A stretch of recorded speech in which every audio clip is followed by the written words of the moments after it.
ربنا ولك الحمد. اللهم اهدنا فيمن هديت، وعافنا فيمن عافيت، وتولنا فيمن توليت، وبارك لنا فيما أعطيت، وقنا برحمتك واصرف عنا شر ما قضيت، فإنك تقضي ولا يقضى عليك، إنه لا يذل من واليت ولا يعز من عاديت، تباركت ربنا وتعاليت. اللهم إنا نسألك الجنة وما قرب إليها من قول وعمل، ونعوذ بك من النار وما قرب إليها من قول وعمل. اللهم إنك عفو تحب العفو فاعف عنا. اللهم إنك عفو تحب العفو فاعف عنا. اللهم إنك عفو تحب العفو فاعف عنا.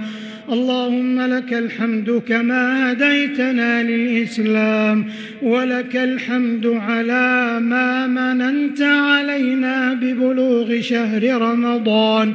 اللهم أهله علينا بالأمن والإيمان والسلامة والإسلام والتوفيق لما تحبه وترضاه يا ذا الجلال والإكرام. اللهم أعنا فيه على الصيام والقيام. اللهم اجعلنا ممن يصومه ويقومه إيمانا واحتسابا. اللهم سلمنا لرمضان وسلمه لنا وتسلمه منا متقبلا. اللهم اكتبنا فيه من عتقائك من النار برحمتك يا عزيز يا غفار. اللهم أعز الإسلام والمسلمين، وأذل الشرك والمشركين، ودمر أعداء الدين، واجعل هذا البلد آمنا مطمئنا وسائر بلاد المسلمين.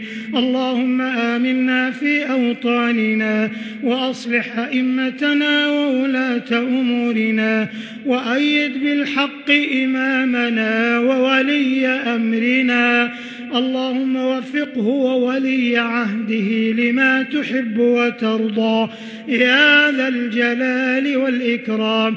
اللهم اجعل شهرنا هذا شهر عز ونصر وتمكين للإسلام والمسلمين. اللهم اجمع كلمتهم على الكتاب والسنة يا ذا العطاء والفضل والمنة. اللهم اصرف عنا الوباء واكشف عنا البلاء. اللهم ادفع عنا الغلا والوبا والربا والزنا والزلازل والمحن وسوء الفتن عما ظهر منها وما بطن عن بلدنا وعن سائر بلاد المسلمين يا رب العالمين. اللهم إنا نعوذ برضاك من سخطك، وبمعافاتك من عقوبتك، وبك منك لا نحصي ثناء عليك أنت كما أثنيت على نفسك.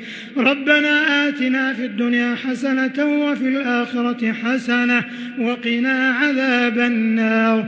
ربنا تقبل منا إنك أنت السميع العليم، وتب علينا إنك أنت التواب الرحيم، واغفر لنا ولوالدينا ولجميع المسلمين والمسلمات الأحياء منهم والأموات، إنك سميع قريب مجيب الدعوات. وصل اللهم على نبينا محمد وعلى آله وصحبه وسلم تسليما كثيرا.